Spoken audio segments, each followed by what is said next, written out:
Welcome back to Sunday Vibes, one and all. We're still in the Phoenix pub, just by Oxford Circus. For now, we are potentially finding a new location, because we might be getting kicked out of this pub, but who knows? Lads, how are we? Zach and Pat joining me. I'm good, thank you, mate. I'm good. Yeah, I can't complain. I've succumbed and admitted to Chelsea's abysmal season. I left at 60 minutes against Arsenal. Did you? That was just when you were starting to look like you might get. Well, I was sitting in the media lounge. I couldn't actually watch the game, so I was just watching it on TV. I saw Will as well. He's behind the camera. And yeah, you know what? It's been a hell of a season, hasn't it? That's one way of putting it. How are you, Petter? I'm good. Yeah, I'm recovering from a long week. Got a long weekend.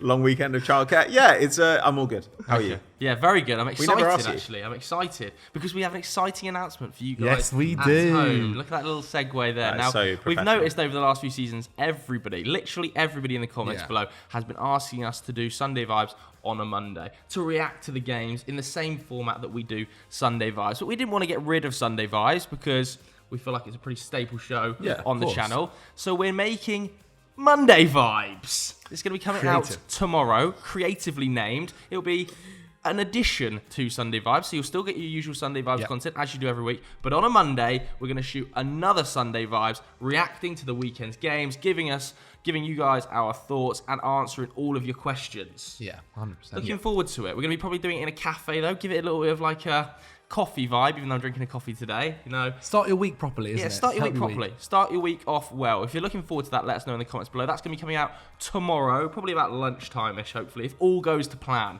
Because it's the first one we're shooting, so fingers crossed. We want to get a few done before the end of the season to whet your appetite for next season. I'm looking forward to it. So keep your eyes peeled for that tomorrow. But let's crack on with today's episode of Sunday Vibes, which is replacing exiting stars with smart transfers.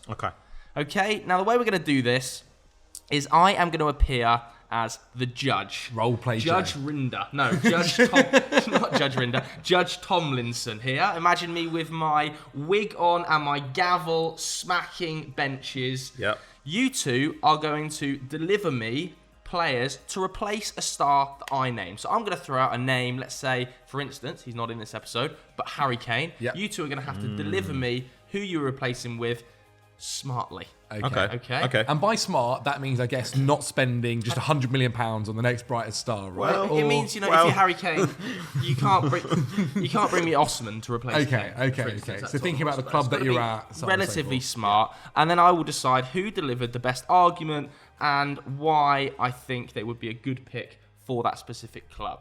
Now, I have given you a heads up, kind of, on some of the names, roughly. Maybe a few hints have been thrown around some WhatsApp chats on who the players I'm going to suggest could leave this summer are.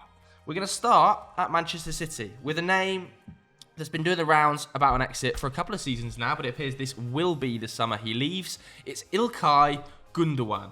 So just soak that one in, because of course his contract's up in 2023, this June. He's 32 now. It appears, maybe Barcelona, somewhere like that. He is probably unlikely to sign an extension. I think it's even more unlikely if he goes and wins the treble, because that will be the final chapter completed for Ilkay Gundogan at Manchester City. Man City have also just missed out on Jude Bellingham, who has gone to Real Madrid by all accounts. So that could be another reason they want to sign a midfielder. Who are your smart replacements for Ilkay Gundogan? Very nice. Do you want to go first? I don't mind it, because you mentioned the arrival of Jude Bellingham at Real Madrid, and so I started thinking... Don't tell me you've said Camavinga. I've said Luka Modric to come in at I will walk off this set. City. 37-year-old. Yeah, I completely agree. Henry's got his head in his hands behind the So camera. I will walk off this set. So your plan is to replace, what is he, 32. I'm not saying... 32-year-old Gundogan with 37-year-old Modric. I'm not saying... Walk off this set. I'm not saying right that we need a player right now that's going to... I'm not saying Luka Modric is going to be here for 7 seasons. stinks. No shit. The judge here, I'm gaveling. I'm brilliant. gaveling. He's going to send you down. Order! Okay, brilliant. However, there is something to be done here. Luka Modric's fitness over the past few seasons actually has been really, really solid. He's not missed more than 5 games in a row from injury since 2017. The guy has brilliant fitness. He just got recovered from COVID in 2 days, just a couple of days ago. It's highly, highly impressive. Donald Trump levels.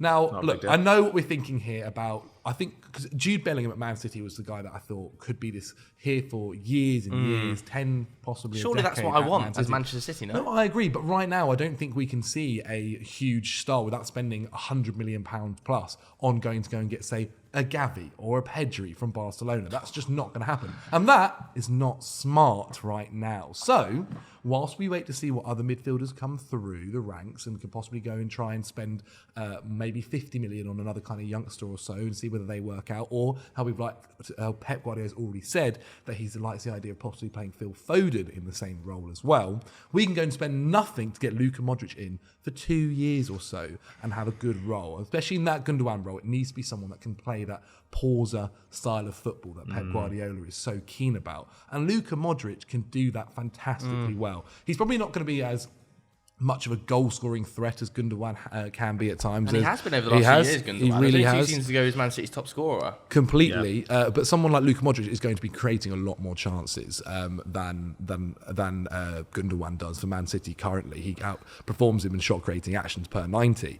And so overall, look, I completely understand your thinking of this isn't a guy that is going to be here for 10 years. I completely agree. But I think this is someone who will give us 2-3 years where he'll be also willing to come to a team that are going to be battling on every single front, from the league, from the Champions League. We'll be looking for that same kind of thing. Can we get 2 years out of a 38-year-old? You can. I really do. Is he not just going to ride his off minutes? And his minutes have gone down. Like, they've gone down significantly this season relative to last season. And he's not playing at the intense level that Man City play at in the Premier League at Real Madrid. I'm sorry, he's not. It's true. Okay. He can coast through games in La Liga. Sure thing, but he's doing this in the Champions League, right? Man City are also beating teams 6-0 at times in the Premier League. He's being able to do it in the Champions League because he can coast through games in La Liga. You've got to remember, though. And you've also got an ageing core at City. Yeah, you I do. don't want to add a But this is a horrifying suggestion from you. I expect better, honestly.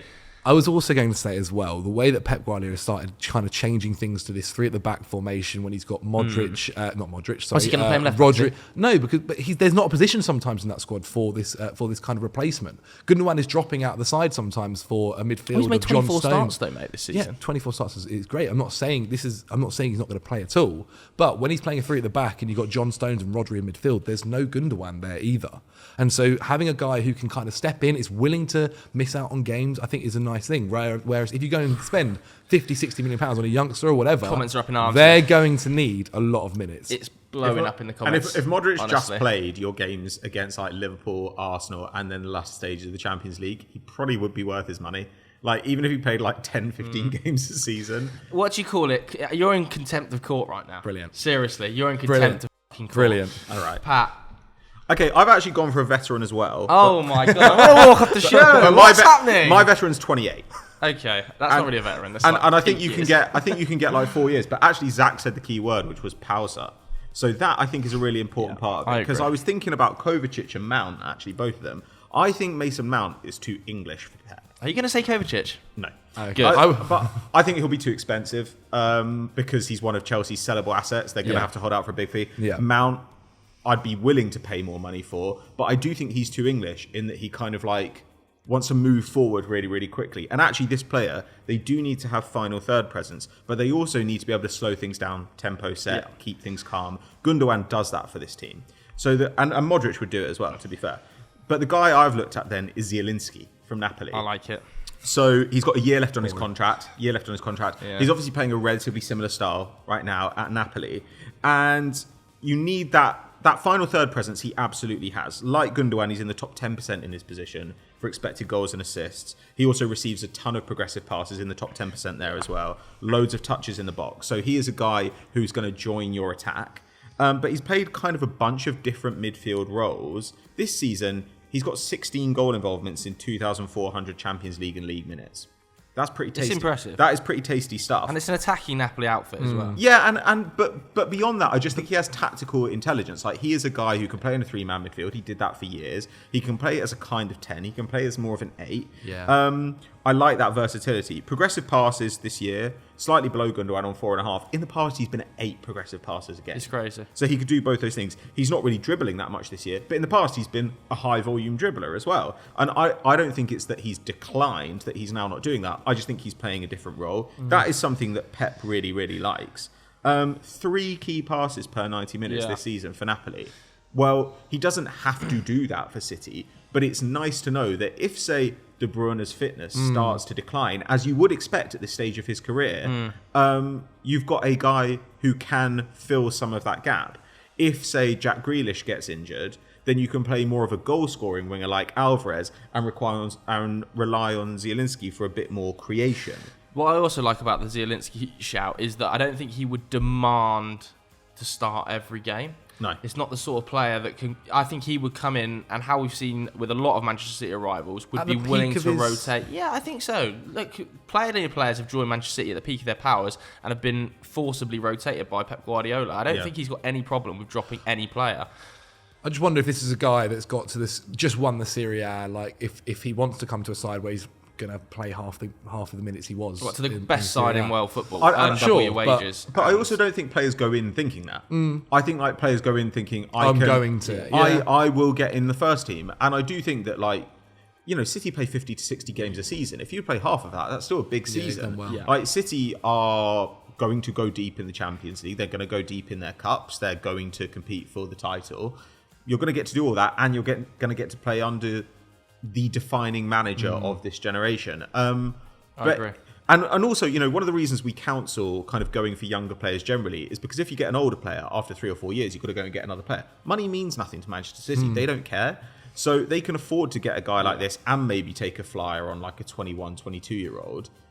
And in 3-4 years, transition through. What I don't think they're going to do is go and get a young player to take over a really crucial role, the Gundogan role now, and say, you can't do it. You're going to go, because the other side of it, is he going to want to go and sit on the bench? Is Pep saying, well, I'm also not going to take a 21-year-old and say, you now play every game for Manchester City.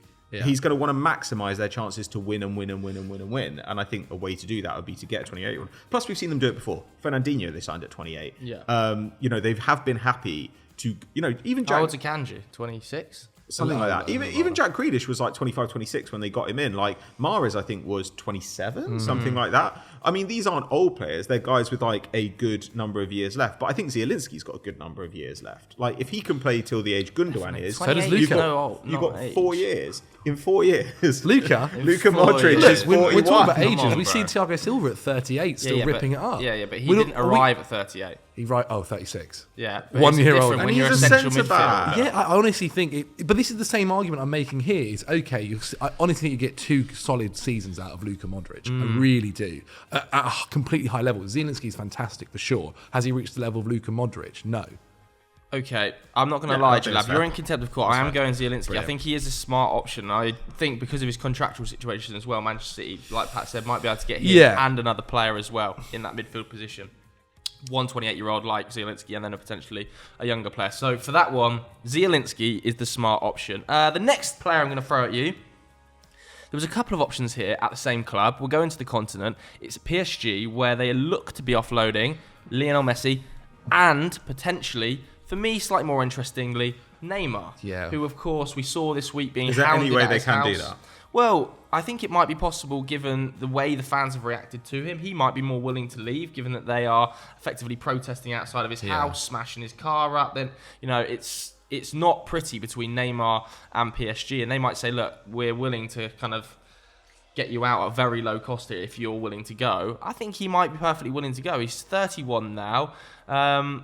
For me, it's kind of all ended rather sourly, given he has won an awful lot at PSG. I know we're talking about obviously people to replace him, yeah. But quickly, where do you think he could end up? Nowhere. It's a difficult one. I don't think anyone can pay his wages. Well, firstly, Messi's going to go to Saudi Arabia, and that's going to eat up the Saudi Arabian sort of money, I think, in the market, if they're going to be paying him the report 320 million a year, which is an absolute disgrace, by the way. I would love Real Madrid to do it. And then, Lionel Messi. Yeah, I mean, I don't care about Real Madrid, but it would just boil so much that it would be worth it.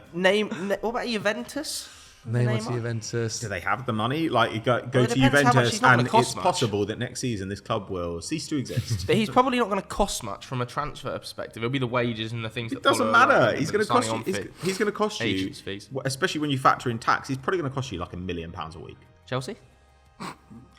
Chelsea are the obvious plays, but it's Todd's sort of like final shiny coin. They're going to end up with 17 wingers and no one who can put the ball in the net. Right. Interesting. Neymar replacement then. Well, you spoke about Smart one, please. And don't give me a 38-year-old, else I will throw you out of my You courtroom. spoke about Chelsea. Uh-oh. Christian Pulisic Chill out, is mate. who I want to talk about here. Smart, not going to cost you much money. Smart. I'm sorry, but He's not gonna you know cost what you you much haven't money done here is factor in that you're pitching this to Joe. Smart. Sure. You have to pitch to Joe here, so you have 100%. to When go. did he last have a good 100%. game? When did Pulisic last have a good game? Injuries for Christian Pulisic have been... Imagine you're pitching to Richard Keys. Huh? Don't throw me in that nonsense. When did he last play well? Sure, okay. However, he's not had any luck whatsoever over the past 2 seasons, whether that's through injuries, whether that's through change of manager, whether that's through formations being played. And in terms of someone that's going to not cost you much, you could get Pulisic for a really cheap fee this summer. Contract ends in Probably 2024. zero, no? His contract ends at the end of next season. I'd take him. 25 as At well Arsenal. next campaign. As a backup to like Martin, yeah, 100%. If you can get him fit, he is a really This good is player. it. This is it. And he's really had so much go wrong for him. Whether that was that hamstring injury that was against Arsenal in the FA Cup final, and when he comes back and then something else has happened, or it has literally just been that there's been no position for him. He's been given 1 game or 60 minutes or so in a team that has obviously this season been extremely poor, and not created something and then been dropped for the next 5 weeks. It's not a way you can build consistency. And actually, when we saw Pulisic at his best was when he had momentum of going from and playing game after game after game after game. It really was that kind of COVID period, and maybe just before that, Frank Lampard's kind of first season.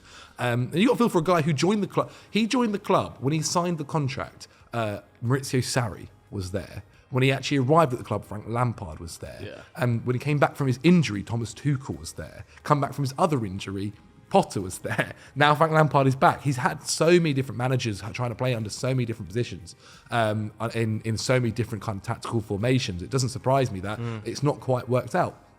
When we look at Chelsea over the past couple of years and we're going, why is every single forward or winger not working out? Surely that's the point where we go, actually, maybe it's a little bit more down to the situation rather than every single player can't play on the wing. The positive thing here is that Neymar can only put up about 15 games a season.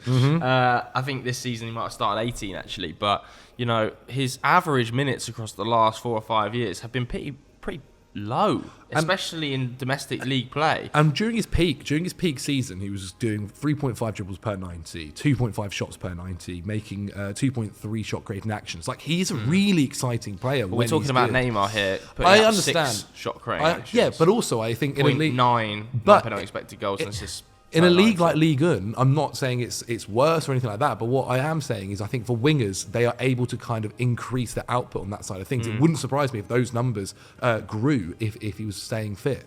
Yeah. I understand. I actually don't hate it. I know I mugged it off early doors. I don't hate it because it's such a cheap option. Exactly. And that's what I'm thinking. Yeah, so it depends on what kind of side you... when I was going into this, I was thinking okay, the signings we want to make are guys that aren't going to be 60, 70 million pound signings. In my eyes, that wasn't what the avenue I wanted to go down. Otherwise, I was looking at maybe more like Diaby from Bayer Leverkusen and stuff like this. Yeah. I was more so thinking, who can we get for under 30 mil? And Definitely. I think you could get Pulisic for sub 10 mil probably. Yeah, honestly wouldn't shock me. And they spent 50. They spent I'm 50 serious, man. They're going to really struggle to offload a player who's one of the top earners at the club. I don't think that matters too much, though. I think he'll be willing to take that cut. I think German clubs will be interested. I can imagine. Arsenal supposedly looked at him. Man United looked at him. Yeah, but you can imagine. If I were Spurs, I'd be like, let's do a very thorough medical. But if we can get this guy fit, he's actually kind of like an undervalued player. Well, when you sort of think about, when I was mentioning about the momentum of games, if you watched him at the World Cup, he was really impressive in that USA side. And that was just through, probably, it felt like playing a couple of games in a row. I honestly can't remember the last time he would have started maybe 5 games in a row, if that's happened. Okay, so we've got Pulisic as one smart option here. I'll be honest with you, that's the face I'm making. Pat. I've just changed mine. Okay, who was your original one? I want to hear your original one. Rafa Leao. Who is the best attacker who you could get? Rafa Leao. To me, that I understand in smart, I get it, but that's just so much money. Yeah, but you are It is, but he's got a 100 year left million. on his contract. It's out in 2024. There's been massive contractual dispute between Leao and AC Milan. That deal still hasn't been signed. And when you're looking at the scale, okay, the smart signing thing, I wasn't just looking for bargains. I was looking for guys where it's they do still have to replace that player. Like if Neymar goes, you got to replace him with something decent. But in a way, I kind of agree with Zach, where I think PSG losing Neymar and losing Messi, I wouldn't really try and replace them. I think it's been a problem for them that they've got those three players. That's true. Well, I'm open to ideas. My thought process would be like, okay, we've gone from having three guys who are all obviously insanely talented, but like all kind of passengers off the ball, to one, which is fine. We can deal with one. And now we can actually build a coherent team around him with maybe worse individuals, but a better team. And I think when it gets to the latter stages of the Champions League, particularly, you just can't roll out like those three guys up front because a team like Bayern are going to be like, we will keep the ball and then we will score. Like, it's not that big. Same with Man City. So in a way, I think that it could be ultimately helpful for them. I looked at Leao because I was like, well, Mbappe has played on the left and the right and through the middle. Leao really does need to play on the left, which is a slight problem. But you could play as a front two, Leao and Mbappe. I really think you could do that and just require them to create something basically out of nothing, and they do it. It wouldn't be that hard for them. You could also then go and get a striker, and Mbappe could go back to the right where he's played before and where he was extremely effective under Unai Emery. And where he wants to play. We've heard him talking about playing off a pivot, haven't we? Sure. So, but with that in mind, that's why I've kind of changed last minute. Oh, okay. And I think I'm going to say Lautaro. Are you? Interesting. I think I'm going to say Lautaro. So much shit. I said in the comments last week for suggesting Lautaro. But that's bollocks. I think Lautaro is one of those You're guys. getting called out here. He's one of those guys who, like, people have just decided on football Twitter, like, oh, he's not any good. Because he had a bad World Cup. That's why. And it's like, look at his. Okay, here are his goals and assists the last couple of seasons. 2019-20, 17 goals and assists in the league. Then 23, then 24, and this season he's on 23. So he'll probably break his previous record. So 14, 17, 21, 19 goals in each of the last 4 seasons. And I understand he's a little bit streaky, and he can, he is the sort of player who'll score 5-6 goals in 6 games and then not score 4 or 5 games. But I feel like because he had such a crap World Cup, he's like been just like chucked on like the rubbish heap in terms of strikers across Europe that are available this summer. Inter Milan are in massive financial difficulties. A player that's going to guarantee you 20 goal involvements a season is available. I think it's bizarre his name isn't being mentioned more. Does it not give you a little bit of the feel of Icardi?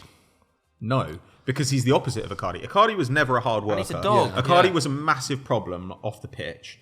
Lautaro has not been... very much. He's not really rumoured to be those things. Like, the thing about Lautaro Martinez is if he is not scoring goals, I think he's at least working hard. He's always been a hard presser. He actually is an above-average passer. People don't really think he is, but he is. He's an above-average dribbler as well. He gets a ton of touches in the box. He's a shot monster. His expected goals and assists have always been hyper elite. They're at like 0.7 this season. His shots are at 4.3 a game. This is for an Inter side that we were like, well, they're not all that great in attack.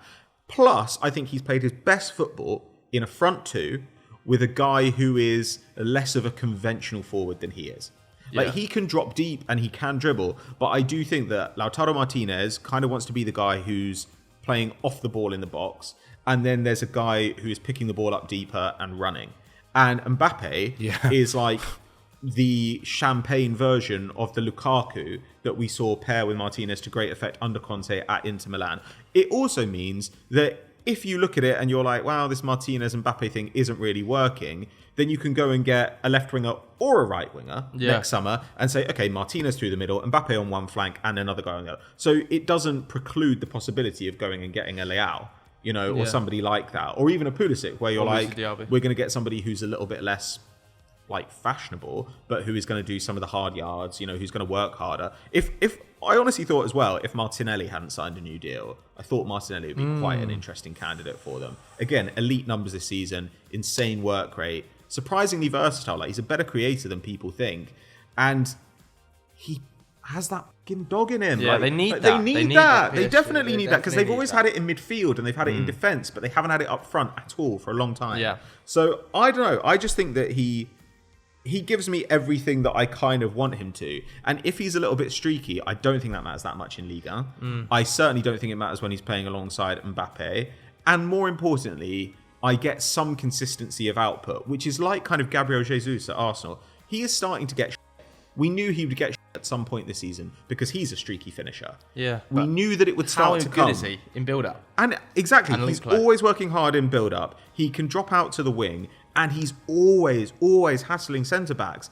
And that ability, it's like Ivan Toney. When Ivan Toney isn't scoring goals, Ivan Toney is still an amazing target and a really good facilitator. You need players who, even when they're on a kind of cold streak in front of goal, they still have abilities which are going to benefit your side. I agree. And Lautaro Martinez, I think, is absolutely one of those guys. And he's 25. Yeah. He's going to cost an arm and a leg, but who cares? You're PSG. And if probably what you're going to save in wages will pay for him. Yeah. That was passionate. That was passionate in the courtroom. You know, I'm gonna get it over with. Getting it over with. One angry man. Yeah, I'm going with Pat. He takes a 2-zip lead. Okay, we're moving on to the next one. I want to stay in Europe here, and I actually want to go to La Liga. I want a Dani Carvajal replacement. Christ, how long has this been? I feel like I'll know who you picked. How long is this? Can I just say, first and foremost, that is who I thought you picked because that was my alternative for this one. Oh really? Yeah, I was between two. Zach's gone for my This has been so overdue, by the way. Yeah. I mean, it has been coming. I know he's only 31 and he's under contract to 2025, but the drop off recently, it's just been astonishing. I can't believe they haven't brought a right back in. Well, would have been good if they kept Hakimi. Yeah, almost should have kept Hakimi. Yeah, it might have been an idea to have kept Hakimi. Indeed. It might have been a good idea once upon a time to keep Teo Hernandez as well. But say la vie, we didn't do it. Real Madrid didn't do it. So we're not looking for massive output replacement. I'm not going to lie because his output is effectively zero. Yeah. I don't think that's true. Mate, come on. It's definitely not what it used to be. Okay, but there are things that he does. So we talk about Real Madrid, how they're completely unflappable in possession. Things like that. He's good on the ball, yeah. You need some, but that is the thing. If you bring in somebody and they are flappable in possession, then suddenly that is a problem because people target. But he's a defensive liability at times. I mean, the sending off at Sociedad was horrendous. Sure. He's been needing a replacement for about a year anything now, going forward. I'm not really disagreeing with you. I'm just saying that there is there are core abilities he has that are really hard to find actually. Yeah, and also he has the leadership. And pulls the players together in the dressing room, which is just staple Real Madrid fodder you have to have as a player there, isn't it? And low-key, he is a guy who no one ever talks about as he joined them. He came back from Bayer Leverkusen in 2013, right? Yeah. He came back in 2013 and became a starter. So his time at Real Madrid has been... It's perfectly congruent with this period of insane European dominance. Yeah, no, I agree. And he's been ever present during that time. Odriozola couldn't unseat him. Hakimi couldn't unseat him. But he hasn't started more than 20 league games for 3 years now. I think he's gone 11, 13, 15 across the last 3 seasons. It was surprising last summer they didn't. Nacho's having to fill in there. I don't want to hammer Nacho because, look at Nacho at Anfield. Yeah. Probably the best player on the pitch, to be honest with you. Super versatile, underrated player, but not the outstanding right back that Real Madrid should have. So who are your right back suggestion? I'm going to Manchester and I'm suggesting Diogo Dalot, 24-year-old Diogo Dalot. Obviously, United triggered his 1-year extension, so his contract is now until 2024. So if they're going to get any money for him, it's going to be this season. I can see you're disappointed with my suggestion, but more so as a United fan of losing him. Because that's how this season he's been so impressive, hasn't he? I think good.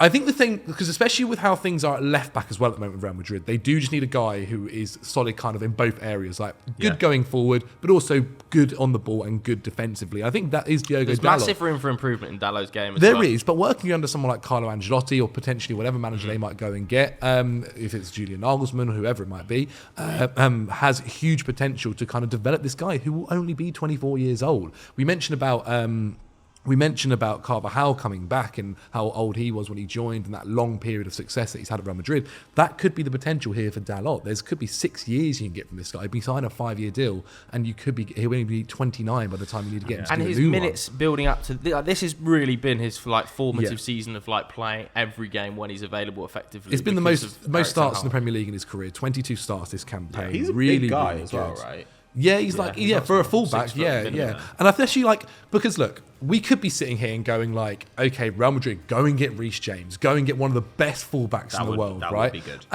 But it's going to cost you huge amounts of money. He's got contracts until 2028. Yeah, you're never going to be. Or we could be sitting here and going, go and get Hakimi from PSG. Like these are huge star names, and there's a potential they could go and do that for sure.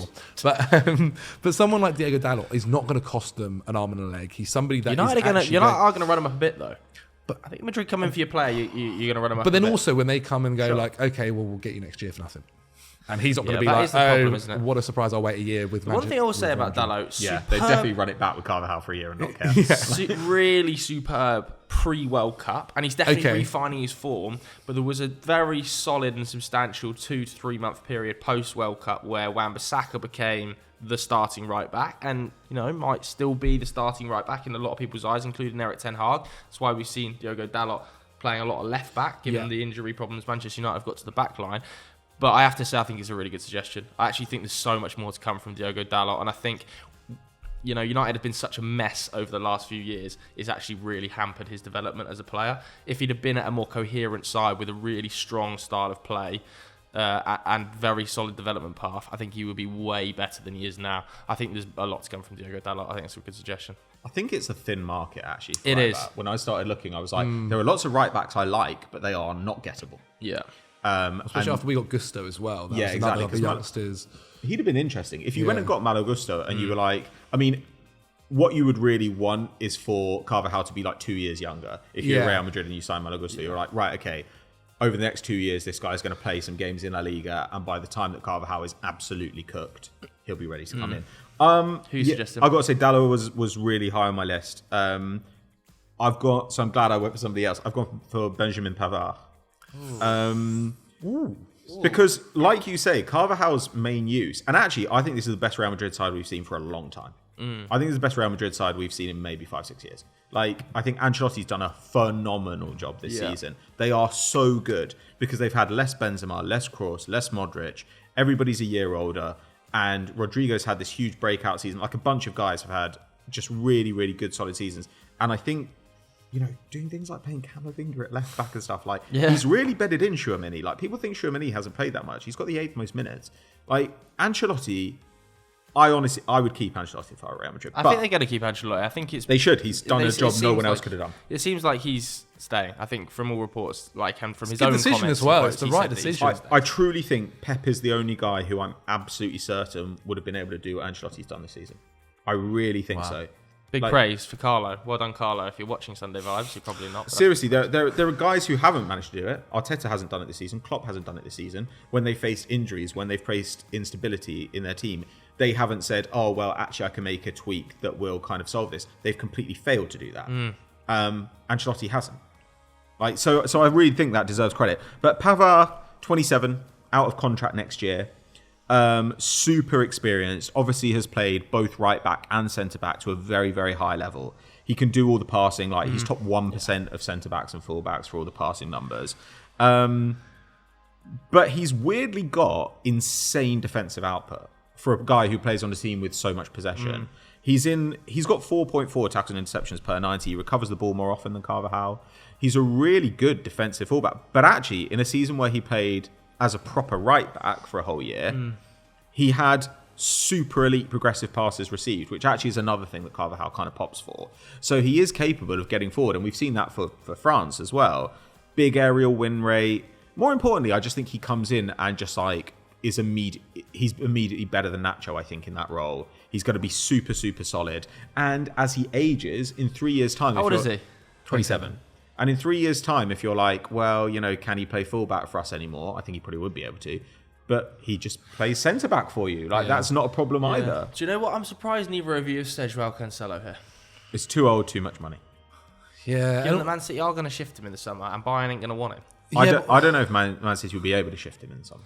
That's my issue. And he is older. And in the dressing room kind of side of things, seems to cause maybe a little bit... Or it's happened at Bayern Munich, obviously it happened at City. He wants to be the guy. Yeah. And I don't think Real Madrid actually want a guy who's barring down the wing. They don't want a Trent where they're all our play goes through this guy. They want a guy who's you do the right back things quietly and you don't fuck up, and everybody else does that. Don't be a showboat. We need a guy who is solid as a rock like Dalot or Pavard, and can maybe add a little bit more. They don't want somebody who's like, you're going to run our attacking game now. You're Kieran Trippier. Especially when left back as well is still a position they've not sorted. As you mentioned, obviously Camavinga, he himself has said he doesn't mind playing left back. He doesn't want that to be his future. And so just having more of like a solid guy who isn't going to be bombing forward every single opportunity, I think is probably smart. I'm going to make my decision here. And I actually really like Diogo Dalot. Yeah, sorry, so. Pavard. Not this time. Yeah. It's going to be Diogo Dalot. These are literally, I think, the two options, though. Yeah. Okay, we're moving on, and I'm going to mix it up a bit here because we've obviously had some of the super elite clubs. I'm going to take it down a peg to a player who I think is definitely going to get a big move, but they will get a big fee, is Declan Rice. Yeah. I'm looking for a Declan Rice replacement at West Ham. Obviously, Declan now 24. I think he probably will be joining Arsenal, in my opinion. If I was putting my money on the team he's going to go to, Arsenal, I think it will probably be north of 80 million. The rice cooker. Get him in. I think it will be really, really sensational. Have you come up with that on the spot? Yeah, I have come up with that on the spot. That's good. I think, do you know what? I actually think they might end up winning a European trophy as well. Win the The Champions League. West Ham. Correct. West Ham win Next the season, Conference Arsenal League. will win the Champions. That's a really good point. West Ham that's win the Declan Rice's Conference League, like Declan Rice Your is rare captain, correct take. and that'll be the time for him to move on. You heard it here first. I think West Ham, I'm not going to lie, they should be kind of willing to accept it now. Like, what more can the guy do? He's done his time. Do you know what mean? I think literally everybody would be happy if you went this summer for 80, 90 mil. for 80 to 100 mil. Yeah. I don't think anyone can really have complaints. I agree. So we're looking for a Declan Rice replacement in the centre of the park for the Hammers. A smart one, please, lads. I'll kick it off. We're going to League One. Yusuf Fofana. Okay. Obviously, this is a guy who's been kind of talent ID'd for a while now. There's been a lot of rumours about United, Chelsea were all kind of after him. My voice today is absolutely gone. One pint. But he's somebody that needs that kind of, not necessarily needs that next step, but I think a Premier League move he'd be more than open to. This is a position where it's very vital to the way West Ham play, especially with how Declan Rice has developed into it. A ball-carrying midfielder who's linking the attack to the defence and defence to the attack. Is still doing defensive work, but nowhere near maybe what he was doing previously, and is willing to kind of carry it forward to help out the likes of Jared Bowen and Antonio or whoever they've got up front next season as well. And I think Fofana's that guy. Like, there is a chance that still United or Chelsea or someone like that do go in for him next season. And look, if you're him, That was you're my point. probably going to Are be you thinking going to be about. able to convince Fofana? I just think I don't know if they you do took- go in for him, man. This is it, because I also think as well, if you're the likes of these big clubs, can you be pitching to this guy? Because he is going to cost a decent whack as well. That's why I think the How old is he? idea of he's 24 years old. He'll be 25 next season in January. He's not as young as I thought he was, to be fair. So he's about the same age profile as Declan Rice himself. And the money that you get with Declan Rice, I think you'd be able to use a good amount of it Can he to go partner and get Paqueta? him. That is a large part of my thinking here. That is How understandable. do I get the best Yeah. out of Paqueta as well? Because I've got a £50 million asset here who I feel like is underperforming largely this season. So actually, Paqueta has lost all his attacking output, but his progressive passing is definitely still there, and his defensive output is really high. So Paqueta is a perfectly good midfield partner for almost anyone. You know, what Rice is good at. You know, he's a good progressive passer, he's a good progressive carrier, and he's a really good defender. Like, it's the fact that he can do all those things that's interesting. But you only need this person, really, to be like a big defender if you want. And Paqueta can probably do the rest. Yeah. Well, his defensive numbers are okay. Like, they're not like groundbreaking. He's making something like 2.3 tackles a game, 1.3 interceptions. Well, a game Declan's as making well. 2.3 tackles a game. So it's a similar sort of profile, isn't it? I mean, we've been linked with Charles de Ketelaere today at AC Milan. Very different kind of player. Is that one of your suggestions? No? What, to replace Declan Rice? Yeah. Very different kind of player, that. No. He's a 10, isn't he? They're completely No. different guys. I mean, this season... Charles de Ketelaere, he's played off the wing and as a 10 and even up front I in know, Belgium. But at AC Milan has not been used like that. He hasn't His been... attacking Yeah, output is Yeah, but he hasn't been off used a that cliff. much. I know, not too much, but he's been used much deeper. Yeah, and he's been crap. I mean, I really like the player. Shut but, down, like, Jay. Shut down. Shut fine, down. fine. It's like, oh, well, do you want to sign Messi and play him as a 6? Like, because PSG do. Like, Who's no, your suggestion? Not really. You're winding up the judge here. Well, I do think that you look at the teams who go down. I think that if you're Okay. West Ham, you're like, how much is Ndidi going to cost? Like, Don't throw Ndidi. Add him to your squad. Yeah, but if he's cheap, like, you can bring him in and you can bring in somebody else. And I think that will, you know, if Tyler Adams is available, like, you don't want to rely on him to start every game, but adding him to your squad for a cut price fee and then having the freedom to go and get someone like Fofana, I think for West Ham is actually a good move because they are in this situation where you're like, who are their midfield options? It's Souček, Paqueta, it's Rice, Souček, Downs. Paqueta, and Downs. Yeah. So who's your suggestion? Finn. I have gone for, because I talked about him a few weeks ago on the free transfer guide, Santi Comesaña of Rayo Vallecano. Oh, we're now cooking with some serious He's free. pronunciations. He's free this summer. Yeah. He's 27. Do I care though? West Ham just got 100 million in the bank. Yeah, but I get him and I want to get somebody else. So I go and get, say, Tyler Adams and Comesaña. That's my kind of pitch here.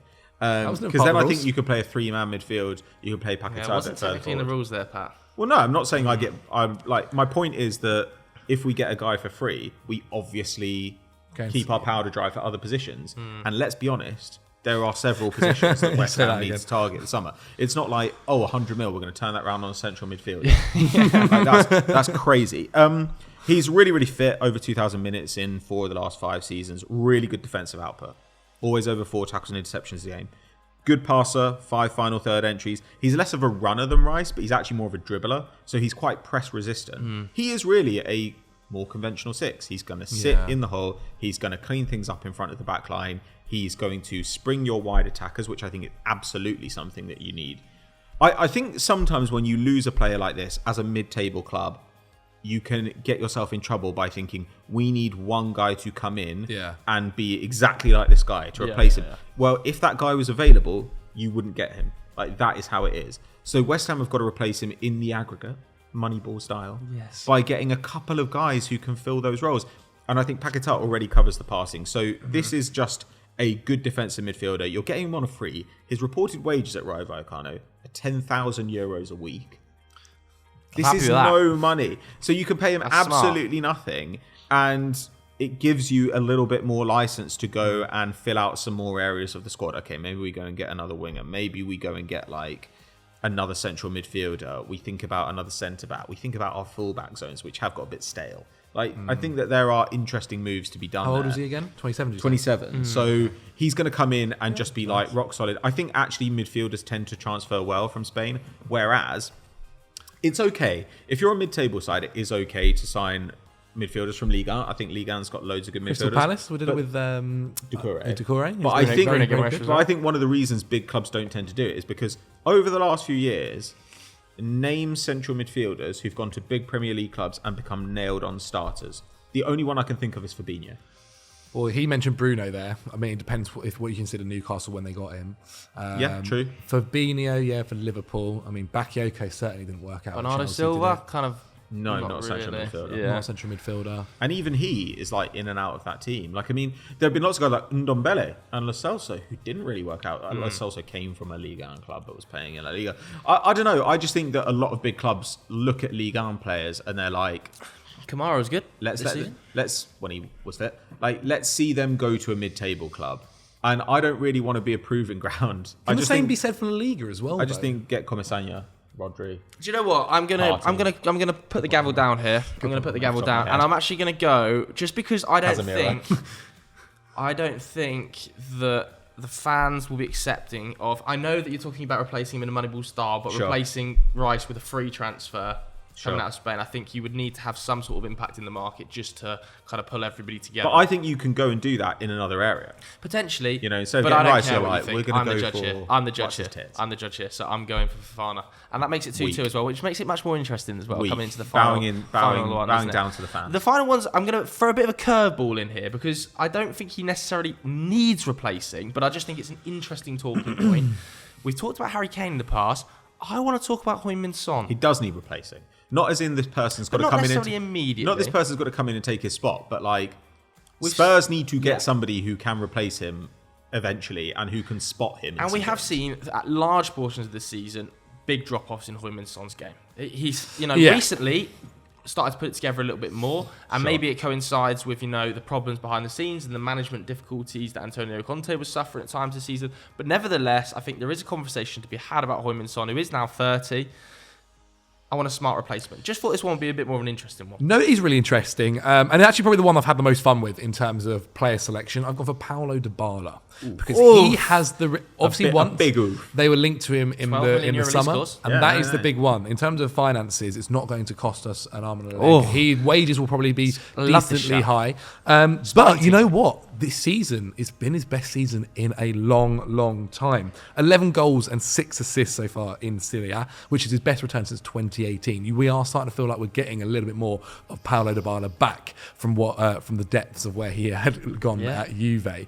And it's nice. I think he's actually blossomed under Jose Mourinho and Roma. It's worked out. It's been a really nice kind of relationship they've had there. He's worked well with Tammy Abraham too up top. If you think about how the position he's going to be playing for Spurs, it is kind of where Son is sometimes, going to be behind the striker, possibly as well, out on the left wing too. I mean, his numbers are, quite frankly, still ridiculous. He's taking 3.1 shots per 90. That's in the top 10% in the world. He's obviously making 5.2 shot creating actions as well. That's the top 8% in the world. He really has had a fantastic season. My own issue here... Go on. Injuries. My own issue is... For me, the best version of Son was running off the back of Harry Kane, running in behind, stretching defences with his pace.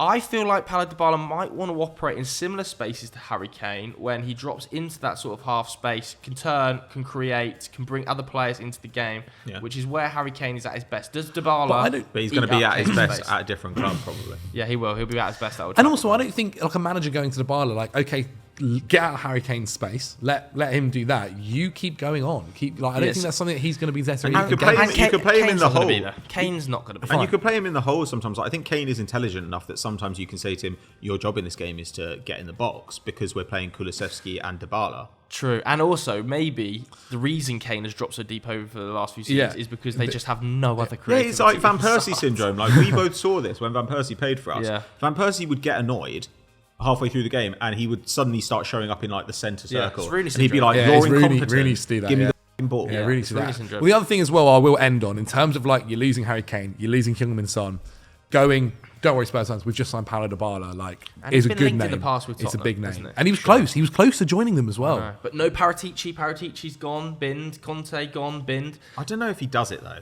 Like, I guess I just look at Spurs and I'm like, unless my payday's insane, and by all accounts his payday at Roma is insane. Like, do I go to Spurs? But is Roma's payday in Spurs level insane? Do you know what I mean? Is it Premier League? Roma might have Champions League football. A big part of it as well. A big part of it as well is also like who this new manager is. But I think, to be honest, when you're replacing someone like Heung Min Son, like that's in a world where it could be Nagelsmann, it could be someone else, it could be all these different people. It's so hard to contemplate. And again, the forward market is so thin. Yeah. Like, I mean, the good thing about Dybala is he doesn't have to be your Son replacement as well. He can be your Kane replacement. Like, if Kane goes, then you're like, okay, we paid Dybala up front. Like, this works.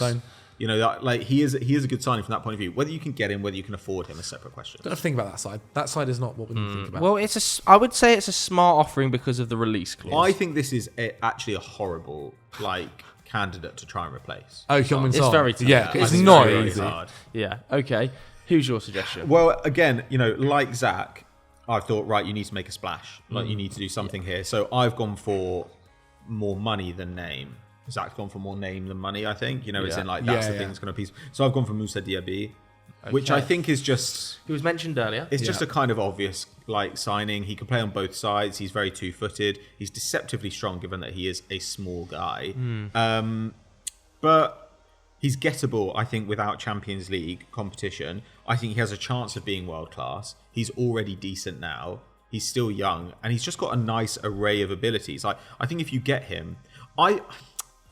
It's possible Newcastle go in for him for big money this summer.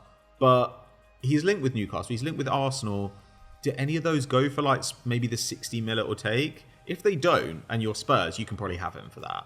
And I know that's a lot of money, but you probably are going to have a lot of money coming in. I think they're going to offload a lot of dead wood this summer. So 15 goal involvements 2 years ago in the league, then 25 last year, 16 this year. His expected goal and assist numbers keep getting better. They're now at 0.65 per 90. So That's this impressive, is isn't it? hyper elite stuff. Obviously a really hard worker as well, insanely fast, really creative, great dribbler, great progressive carrier as well. So even if he comes to the Prem and you have one of those years, you know when they come to the Prem sometimes and their one-on-one ability really declines because they're like, oh, I can't just run past you. I do think you're going to get enough out of him that he is not going to be like a drag on you. And again, we're talking about replacing a guy who's probably not going. We're talking about he's going to spot Son sometimes on the left. He's going to spot Kulusevski sometimes on the right. He can do both those things, I think. Do you think he could become the goal-scoring threat that Son is/was? Like, there's seasons where he's 100%. Ridiculous. You've got to remember last season, Son was the Golden Boot winner. Yeah.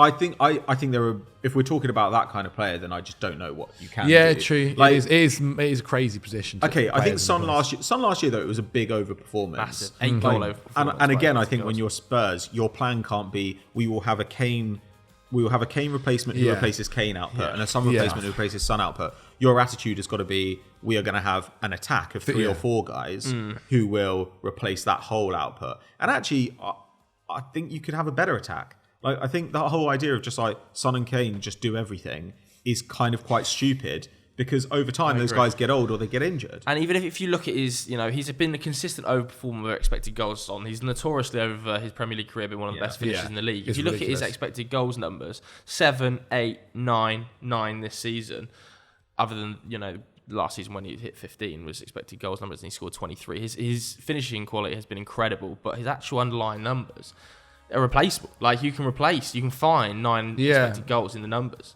In the Moneyball smart transfer world, you can find it. And I look at their attack and I think, maybe Son's future actually, like maybe Son can play centre forward for you. He's done it before as his pace declines because he's still going to be a great finisher. He's still really two-footed. He's surprisingly big. What is Richarlison going to be for them? Is he going to be a left winger or is he going to play through the middle?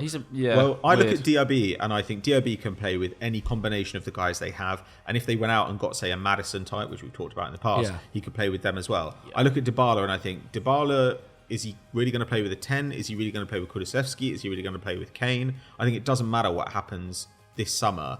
Diaby would have a home in that team. So that's the thing. Dybala's more fun. Dybala is more fun, but I'm not after fun transfers in this courtroom. The fans will be after you if you don't. This courtroom Daniel Levy hates will make the decision it wants to make, and at the end of the day, smart is what I was looking for, and I think Moussa Diaby is smart. Even though he's more expensive, I think he is smart. Hunchman Stratton is winning this court case. 3-2. 3-2, I'm afraid. Zachary Jalab, you're sentenced to pretty close there. Appear on Monday Vibes. On a bank holiday. On a bank holiday, yeah. We are coming in for that, and we want you guys at home to watch Monday Vibes as well. Like I said, it won't be replacing Sunday Vibes. Don't panic. Don't, start commenting a load of nonsense.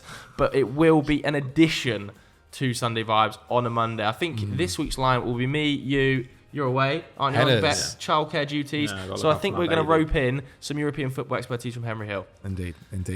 Continental Club's very own. You see the smile on his face behind the camera. Yeah, we've got Doogie. Doogie's on a stag do. Pat's on childcare. So we'll be roping in third choice at best.